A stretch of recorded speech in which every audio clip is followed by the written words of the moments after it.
Hello दोस्तों, मैं विनय कुमार आपका विनय मैगजीन में स्वागत करता हूं। आज हम काकतीय वंश की जो कड़ी है उसको हम आगे बढ़ाते हैं। जैसे कि हमने पिछले वीडियो में पढ़ा था कि दलपत देव जी जो थे उन्होंने बस्तर से राजधानी जगदलपुर का ट्रांसफर किया था। इसी दौरान उन्होंने जगदलपुर के साथ साथ कुछ क्षेत्र थे जिन्होंने उसको उप राजधानी के रूप में यहाँ पर डेवलप किया था। तो जैसे कि उप राजधानी हमारा डोंगर था, ठीक है। तो डोंगर के शासन प्रशासन को चलाने के लिए वहां पर गवर्नर नियुक्त करना बहुत ही आवश्यक था। तो उन्होंने अपने बेटे अजमेर सिंह को ही वहां पर गवर्नर नियुक्त किया गया, ठीक है। अब याद रखिए, जो अजमेर सिंह जो था हमारे दरियार देव जी हैं, ये दोनों आपस में भाई थे, दोनों आपस में भाई थे। अब क्या हुआ, जैसे कि वहां पर डोंगर के गवर्नर तो नियुक्त किए गए, तो वहां की जनता अजमेर सिंह को बहुत ही अच्छा मानती थी, बहुत ही जनता प्रिय यहाँ पर गवर्नर हुआ करता था, बहुत ही खुश थे वहां पर। तो ये बात आपको दरियार देव को पसंद नहीं आया। उन्होंने डोंगर पर आक्रमण करने की कोशिश की, ठीक है। मतलब वहां पर आपका अजमेर सिंह को आक्रमण करने का प्रयास किया गया। तो पहले युद्ध आपके क्या हुआ, दरियार देव और अजमेर सिंह के बीच में यहाँ पर युद्ध हुआ। इस युद्ध में क्या होता है दोस्तों, यहाँ पर अजमेर सिंह विजय हो जाते हैं, जबकि आपका दरियार देव यहाँ पर परास्त हो जाते हैं। तो अजमेर सिंह जैसे विजय हो जाते हैं तो 1774 में हमारे राजा बन जाते हैं, कहाँ के, आपके जगदलपुर के। ओके, अब क्या होता है, जो हमारे दरियार देव होते हैं जो कि परास्त हो चुके रहते हैं, वो कहाँ जाते हैं, तो एक जयपुर के राजा विक्रम देव के पास जाते हैं और वहां पर सहायता मांगते हैं, ठीक है। और उन चाहते हैं कि अब दरियार देव का मुख्य उद्देश्य क्या होगा, मुख्य उद्देश्य यही होगा कि अजमेर सिंह को किस तरह से हम लोग मारें और उसके सत्ता को हम लोग ले लें, ठीक है। तो अजमेर सिंह ने यही प्लानिंग करते हुए जयपुर के राजा विक्रम देव के साथ साथ आपके नागपुर के भोसले और कंपनी के एक अधिकारी जिसका नाम जॉनसन था, ठीक है, इन तीनों को एक साथ मिलाते हैं। अब बोलते हैं कि आप मेरे सहायता करो, फिर इसके बदले में आपकी सहायता करूंगा, ठीक है। तो इन तीनों के साथ यहाँ पर एक प्रकार का करार होता है, संधि होती है। तो तीनों ने कहा, किससे कहा, आपसे दरियार देव से कहा, हम आपके युद्ध में मदद तो कर देंगे, तो युद्ध करने के पश्चात यदि आप राजा बन जाते हो तो हमारा भी डिमांड आपको देना पड़ेगा, ठीक है।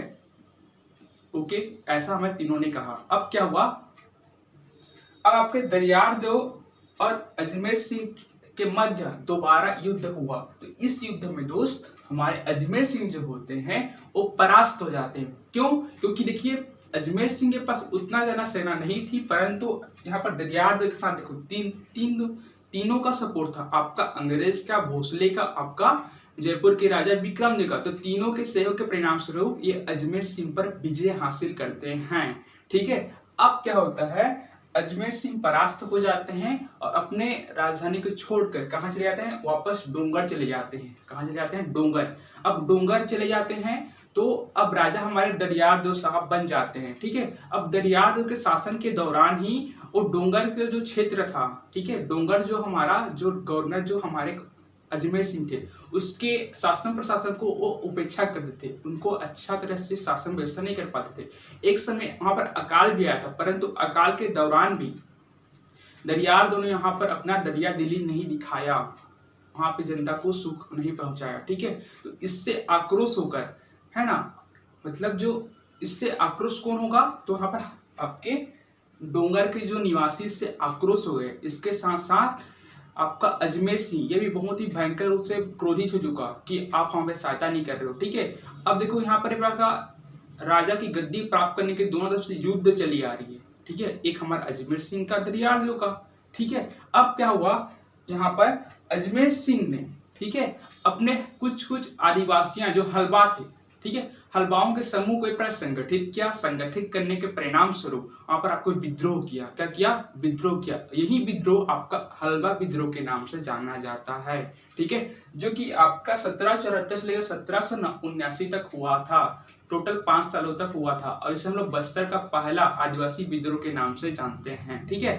अब क्या होता है, विद्रोह तो यहाँ पर हो जाता है, परंतु आपके दरियार देव, है ना, आपकी जो उसके जो संगठित जो सेना है, ठीक है, वहां पर आपके पूरे हलबा जो विद्रोह सबको समाप्त कर देते हैं, ठीक है। ऐसा भयंकर तौर पर सभी का मर्डर कर देते हैं कि मत पूछो, कि इतिहास में अभी तक ऐसा भीषण कभी नहीं किया गया है। मतलब जितने भी हलबा जो थे, जितने भी हलवाओं ने आपके अजमेर सिंह को साथ दिया था, सभी हलवाओं को सिर को काट देते हैं। मतलब सिर्फ एक हलवा वहां पर बचता है, बाकी जितने भी हलवा हैं उतना बड़ा विशाल क्षेत्र में, डोंगा क्षेत्र में, ठीक है, सभी हलवाओं के गर्दन को काट दिया जाता है और उनके मौत के दहाड़ उतार दिया जाता है। ठीक है, तो इस तरह से जो त्रासदी थी, इस तरह से जो एक प्रकार की आतंक था किसका, आपको दरियादेव का, बहुत ही अविस्मरणीय है।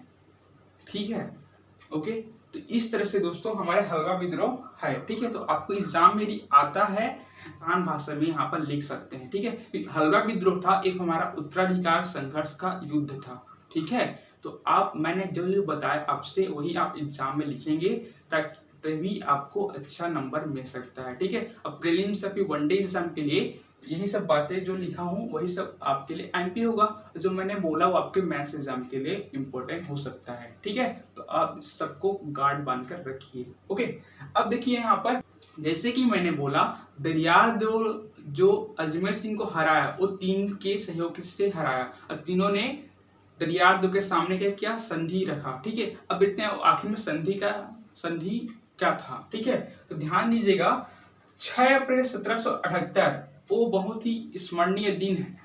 ठीक है, बहुत ही यादगार दिन है, जहां पर कोटपाड़ की संधि आपके दरियादेव और इन तीनों के साथ यहाँ पर संपन्न कराया गया था। तो 6 अप्रैल 1778 इसको जरूर ध्यान दीजिएगा। इसमें पहला शर्त क्या होता है, जो भोसले जिसने दरियादेव का साथ दिया था उन्होंने कहा कि भोसलों की अधीनता आपको स्वीकार करनी पड़ेगी। ठीक है, किसने कहा, भोसलों ने कहा। और यहाँ तक ये भी बोला कि आपको प्रति वर्ष 4000 से लेकर 5000 रुपया आपको प्रति वर्ष भोसलों को देना पड़ेगा।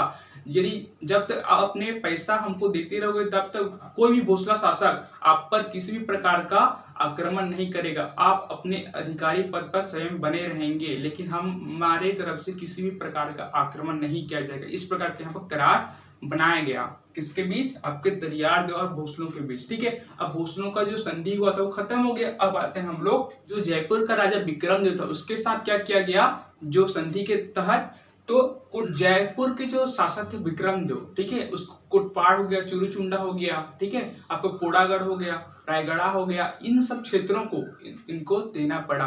ठीक है, इस संधि के तहत। ठीक है, मैंने वो बोला नाम, आपको इसको लिख लीजिएगा कि चूरूचुंडा,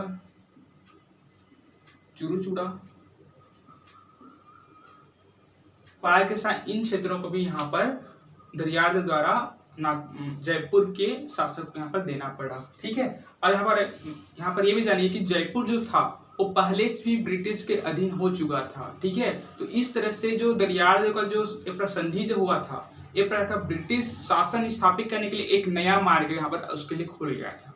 ठीक है, क्योंकि पहले से जयपुर को हत्या चुका था, उसके अधीन ला चुका था। ठीक है, ओके। अब ध्यान दीजिएगा 6 अप्रैल 1778 के संधि के अनुरूप ही, ठीक है, छत्तीसगढ़ का अंग कौन बना, हमारा बस्तर बना। इसके पहले बस्तर छत्तीसगढ़ का अंग नहीं हुआ करता था। ठीक है, क्यों, जैसे कि यहाँ मैंने आपको बताया कि बस्तर जो क्षेत्र था वो किसके अधीन हो गया, आपके भोसले के अधीन हो गया। भोसले शासन कहाँ था, आपका नागपुर में हुआ करता था। ठीक है, तो नागपुर जो है ये हमारे भोसला 2 क्षेत्रों में टूटे हुए थे, एक हमारा नागपुर में था और हमारा रतनपुर में था। ठीक है, ये समझ में आया कि नहीं आपको, रतनपुर में हो गया तो नागपुर के अधीन मतलब रतनपुर के अधीन, तो रतनपुर के अधीन कौन आ गया, हमारे बस्तर आ गया। तो इस तरह से हमारा छत्तीसगढ़ के अंग हमारे बस्तर बन गया। तो आपको ये ध्यान देना है कि कब बना, तो 6 अप्रैल 1778 को हमारा बस्तर छत्तीसगढ़ का अंग बना। ठीक है, इसको जरूर ध्यान दीजिएगा। ओके, तो ये हमारे क्या था, कोटपाड़ का संधि था, जिस संधि के अनुरूप ये सब दरियादेव को करना पड़ा। ठीक है, तो दरियादेव ने यहाँ पर भोसलों का अधीन स्वीकार किया, इसलिए हम लोग दरियादेव को मराठा के अधीन राजा बोल सकते हैं। ठीक है, क्योंकि बस्तर में ऐसा पहला जो कंडीशन था, ठीक है, बस्तर में ऐसा मतलब बस्तर में जो भी शासन व्यवस्था चलती जा रही थी उसमें हमारा पहला राजा कौन बना, हमारा दरियादेव बना। ठीक है, जो कि हमारा मराठा के दिन प्रथम काकतीय राजा लिखिए। ठीक है, इसको काकतीय राजा। हालांकि अधीनता स्वीकार कर लिया था, परंतु उन्होंने कभी भी मराठों का अधीनता को स्वीकार नहीं किया। दरियादेव ने औपचारिक रूप से अधीनता स्वीकार कर लिया था, परंतु वह अपने मनोस्थिति से कभी भी मराठों की अधीनता स्वीकार नहीं किया। ठीक है, आपको मैं यह भी बता दूं कि यहाँ पर संधि हुआ था कि संधि के मुताबिक यहाँ पर 4,004 से लेकर 5,000 रुपए तक मराठों को प्रतिवर्ष देना पड़ता था, परंतु यहाँ पर कभी अपना पैसा मराठों को नहीं दिया करते। मतलब वो अब एक प्रकार का पूर्ण रूप से यहाँ पर बोल सकते हैं कि अधीनता स्वीकार नहीं किए थे। ओके, अब देखिए यहाँ पर दरियाद के समय ही, ठीक है, 1795 में भोपालपट्टनम संघर्ष हुआ। यह किसी प्रकार का युद्ध है या किसी प्रकार का विद्रोह नहीं है, एक प्रकार संघर्ष है। हुआ ऐसा थी 1795 में आपका छत्तीसगढ़ का प्रथम ब्रिटिश यात्री जेटी ब्लंट, याद किसको, जेटी ब्लंट, इन्होंने छत्तीसगढ़ के बस्तर एरिया में यात्रा करने को चाहा। ठीक है, परंतु आपको पता हो जैसे कि आदिवासी क्या होते हैं, किसी बाहर के लोगों को जैसे हम डीकू कहते हैं, तो डीकू लोगों को वो अपने संस्कृति में इन्वॉल्व करना नहीं चाहते, मतलब बाहरी लोगों से बहुत ही घृणा व्यवहार करते हैं। इसी को लेते हुए वे आदिवासियां, जो बस्तर के आदिवासी, इनका विरोध किया। उन्होंने भाले, त्रिशूल, ठीक है, सबसे इनका विरोध किया और यहाँ पर लड़े भी। ठीक है, तो इसी कारण जो जेटी ब्लंट साहब हैं ये बस्तर के क्षेत्र में पहुंच नहीं पाए। परंतु ये जेटी ब्लंट साहब ने बस्तर के क्षेत्र में पहुंच नहीं पाया, लेकिन उसके आसपास में जरूर भ्रमण किया। ये कांकेर जो क्षेत्र था उस दिनों, ठीक है, वहां पर इन्होंने यात्रा किया था। ठीक है, तो जेटी ब्लंट साहब एक प्रकार के यात्री थे जो कि प्रथम ब्रिटिश अधिकारी थे जो कि बस्तर के क्षेत्रों में यात्रा करना चाहा, परंतु ऐसा नहीं कर सके। उनके पार्श्ववर्ती क्षेत्रों में यात्रा जरूर किया। तो दोस्तों ये हमारा भोपालपट्टनम संघर्ष के नाम से जाना जाता है, जो कि आपका 1795 ईस्वी में प्रारंभ हुआ था। ओके, तो यदि आपके ये भी यदि क्वेश्चन आता है कि मेंस या फिर प्रीलिम्स में सब यदि आता है क्वेश्चन, तो मेरा मानना है कि आप इसको अच्छे से लिख सकते हैं। ओके, चलिए अगला देखते हैं हम लोग। दरियादेव के पश्चात हमारे आते हैं महिपाल देव। महिपाल देव हमारे दरियादेव के पुत्र थे। ठीक है, इसके समय में भोसला शासक रामचंद्र बाग ने यहाँ पर हमला किया था। ठीक है, कारण बताते हैं आपको। जैसे कि मैंने आपको बताया कि दरियादेव ने जो संधि किया था, परंतु अपने संधि के अनुरूप वो प्रतिवर्ष उनको पैसा पर मराठों को नहीं देते थे, कभी कभी ना भी देते थे। मतलब वो पूर्ण रूप से मराठों की अधीनता स्वीकार नहीं किया था। ठीक है, तो जैसा बाप वैसा बेटा, तो पिता के अनुरूप ही यहाँ पर महिपाल देव ने भी मराठों की अधीनता को पूर्ण से स्वीकार नहीं किया। उनको बहुत ही एक प्रकार का जो संधि में जो हुआ था, सभी को उन्होंने तार तार कर दिया, मतलब उसको स्वीकार नहीं किया, पैसा वहां पर देना नहीं पड़ा। ठीक है, इस सब क्रियाविधि को देखते हुए नागपुर के भोसले शासक ने ही रामचंद्र बाग को बस्तर के क्षेत्रों में भेजा अपने सैनिकों के साथ। अब बोला कि जाओ उन पर कुछ कार्यवाही करो, क्योंकि वो जो संधि जो हुए हैं उसके अनुरूप वो हमको पैसा प्रदान नहीं कर रहे हैं। उस समय उनको टकोली के नाम से जाना जाता था। क्या, टकोली या फिर नजराना। ठीक है, तो अब क्या हुआ कि जो रामचंद्र बाग के सेना के नेतृत्व में सेना वहां पर गए, अब बस्तर के क्षेत्रों में वहां पर आक्रमण किया गया। ठीक है, तो ये जो सेनापति के नेतृत्व में जो सेना थे, ठीक है, ये हमारे कांकेर क्षेत्र के जो भी राज्य थे उसको कुदेल करते हुए, ठीक है, ये कहाँ पहुंच गए, ये हमारे बस्तर क्षेत्र में पहुंच गए, जहां पर आपका महिपाल देव जी का शासन व्यवस्था था। ठीक है, तो पहली जब युद्ध की है ना, तो भोसले का जो सेनापति आपका रामचंद्र बाग और हमारा महिपाल देव पहली जो युद्ध किए, ठीक है, तब की कंडीशन में आपका महिपाल देव यहाँ पर विजय हुए। ठीक है, यहाँ पर विजय हुए। भोसले जो थे हमारे, मतलब आपका रामचंद्र बाग थे, ये यहाँ पर पूरी तरह से पराजित हो गए। ठीक है, अब रामचंद्र बाग को देखा नहीं गया कि हम इससे कैसे हार सकते हैं। ठीक है, अब इसी हार का बदला लेने के लिए, ठीक है, उन्होंने ब्रिटिशों से, मराठों से, है ना, अलग अलग जंगों से सैनिकों को बुलाया और एक प्रकार का अलग से संगठन स्थापित किया। ठीक है, और वहां पर क्या किया गया, फिर से ये वापस महिपाल देव को वहां पर हमला करने के लिए पहुंच गए। ठीक है, अब इस कंडीशन में क्या होता है, चंद्र बाग हैं और आपका महिपाल के मध्य फिर से युद्ध होता है। इस युद्ध में क्या होता है, आपके महिपाल देव जी परास्त हो जाते हैं। ठीक है, और आपके भोसला जो रामचंद्र आग हैं ये विजय हो जाते हैं। अब फिर से क्या होता है, महिपाल देव जी अब फिर से भोसले की अधीनता को स्वीकार करते हैं। ठीक है, ओके, अब ध्यान दीजिएगा यहाँ पर एक 1825 में ही परलकोट विद्रोह हुआ था, इनके काल में, हमारा महिपाल देव के काल में। ठीक है, तो देखते हैं आखिर परलकोट विद्रोह क्या था। तो देखिए परलकोट विद्रोह क्या था। तो जैसे कि आपको मैं बताया कि इस क्षेत्र में मराठों का, अंग्रेजों का यहाँ पर शासन व्यवस्था बाहर से आ रहे थे, ठीक है। यहाँ पर जो आदिवासी थे वो बहुत इनका विरोध करते थे, क्योंकि ये डीक्यू लोगों को बहुत ही नकारते थे, उनको पसंद नहीं करते थे। मतलब जो आदिवासी जो होते हैं दोस्त, ये हमारे दूसरे को संस्कृति, मतलब बाहरी संस्कृति को अपने संस्कृति में ढालने नहीं चाहते। वो अपने संस्कृति, अपने कल्चर के प्रति बहुत ही सजग रहते हैं। वो किसी भी प्रकार के अपने संस्कृति में बदलाव नहीं चाहते हैं। इसी को देखते हुए उन्होंने अंग्रेजों, ठीक है, या फिर बाहरी जो लोग थे, मराठों थे, भोसले थे, उनके विरुद्ध यहाँ पर युद्ध किया, उनका विद्रोह किया कि आप लोग हमारे क्षेत्र से भागो, हम आपको यहाँ पर नहीं रहने देंगे, हम आपके कल्चर को नहीं मानेंगे। इस तरह से आपको विद्रोह हुआ, ठीक है। इस विद्रोह का जो नेता था फ्रेंड्स, कौन था? हमारे गेन सिंह इसके नेता थे। यहाँ मैं लिख देता हूँ, गेन सिंह इसके नेता थे। गेन सिंह ने आदिवासियों को बुलाया, सभी विद्रोही क्या हुए, एक साथ इकट्ठा हुए और वापस अंग्रेजों, आपके मराठों पर हमला करने लगे।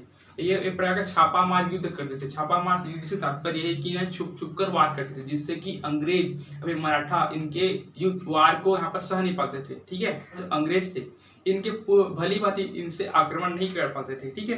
तो इनकी प्रकार की विशेषता थी आपका छापामार युद्ध, ठीक है। इन विद्रोहों की एक सबसे बड़ी विशेषता ये थी कि ना ये विद्रोही जो होते थे, ठीक है, ये अपने सामने किसी महिला को खड़ा कर देते थे, ठीक है, और उसके बाद तीर से निकालते थे और बहुत सारे मात्रा में मराठा अंग्रेजों की हत्या कर देते थे, तीरों से मारते हुए, ठीक है। तो ये प्रकार की विशेषता थी। मैंने आपको बताया कि इसकी दो विशेषता थी, हमारा छापा में मार युद्ध था और आपका महिला को सामने रखकर बहुत ही तीव्र गति से युद्ध करते थे, ठीक है। तो इन दोनों की विशेषता थी, ठीक है।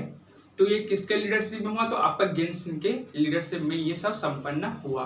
किस राजा के समय ये सब घटना हुई? तो आपका महिपाल देव के समय घटना हुई। तो ये सब आपको जानना जरूरी है, ठीक है। मैं यहाँ पर मेंशन कर देता हूँ कि कला कौन थी? हमारा छापामार युद्ध था और महिलाओं को सामने में रखकर,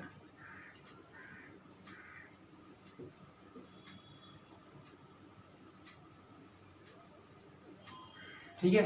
अब क्या हुआ? बहुत ही विद्रोह बहुत ही बढ़ता ही जा रहा था कि लोगों की जान चले ही जा रहा था। इसी के अनुरूप, है ना, एक हमारे ब्रिटिश अधिकारी थे एग्न्यू ने हमारे कैप्टन पेवे, ठीक है, कैप्टन पेवे, ध्यान दीजिए यहाँ पर, कैप्टन पेवे के नेतृत्व में यहाँ पर सेना भेजा, ठीक है। और यहाँ पर तो कैप्टन पेवे के नेतृत्व में जो सेना जो भेजी गई थी फ्रेंड्स, ये हमारे इनके जो छापामार युद्ध महिलाओं के सामने रखते इनके जो सेना को यहाँ पर विनाश कर दिया, पूर्ण से विनाश कर दिया। अब सोचा ये गया कि क्यों ना हम मराठों, है ना, का सहायता लें। ब्रिटिशों ने ये सोचा, तो मराठा और ब्रिटिश फिर दोनों संयुक्त रूप से मिलते हुए इन विद्रोहियों के पास गए। अब विद्रोहियों को पूरा 10 जनवरी, ठीक है, 10 जनवरी 1825 की बात है, ठीक है, ये हमारा 1825 की बात है। तो 10 जनवरी 1825 को पूर्ण रूप से विद्रोहियों को घेर लिया गया, ठीक है।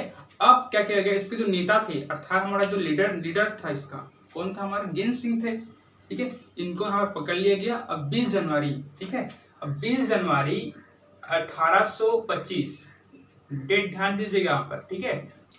तो 20 जनवरी 1825 को गेन सिंह को, है ना, उसके महल के सामने अंग्रेजों ने यहाँ पर फांसी दे दिया गया, ठीक है। तो इस प्रकार गेन सिंह यहाँ पर शहीद हो गए। तो फ्रेंड्स, यही हमारा परलकोट का विद्रोह था, ठीक है। तो आई होप यदि आपका मेंस में ये क्वेश्चन आता है कि परलकोट विद्रोह के बारे में संक्षिप्त वर्णन कीजिए, ठीक है, तो आसानी से आप लिख सकते हैं, ठीक है। अब यहाँ पर देखिए, यहाँ पर कंट्रोवर्सी ये है कि जिस तरह से हम जानते हैं कि 20 जनवरी 1825 को गेन सिंह का यहाँ पर फांसी दे दिया गया था, मतलब वो शहीद हो गए थे, ठीक है। मतलब यहाँ पास पहले शहीद कौन हो गए? हमारे गेन सिंह शहीद हो गए, ठीक है। परंतु छत्तीसगढ़ में प्रथम शहीद किससे माना जाता है? तो आपका शहीद वीर नारायण सिंह को माना जाता है, जिसको फांसी हमारे 1857 में दिया गया था, परंतु 1825 में सबसे पहले इसको दिया गया है ना। तो यहाँ पर एक कंट्रोवर्सी आपको देखने को मिलेगी, ठीक है। तो इस तरह से यदि क्वेश्चन आता है आपसे कि छत्तीसगढ़ का प्रथम शहीद किससे माना जाता है, तो आप गेन सिंह न डालिएगा, क्योंकि छत्तीसगढ़ में ऐसा नहीं माना जाता। आपका राइट आंसर होगा शहीद वीर नारायण सिंह। यदि आपको पूछा जाता है कि बस्तर का प्रथम शहीद किसे कहा जाता है, तो आपका राइट आंसर क्या होना चाहिए? आपका गेन सिंह होना चाहिए, जिन्होंने परलकोट विद्रोह में 20 जनवरी 1825 को उनके महल के सामने अंग्रेजों ने उनको फांसी की सजा दिया गया था। ठीक है फ्रेंड्स, आज के लिए इतना ही। अगर डाउट होगा तो कमेंट जरूर पूछिएगा। ओके, अब फ्रेंड्स यदि आप चैनल पर नए होंगे तो चैनल को जरूर सब्सक्राइब कीजिएगा और ज़्यादा से ज़्यादा लोगों को शेयर कीजिएगा। तो आज के लिए इतना ही, थैंक यू।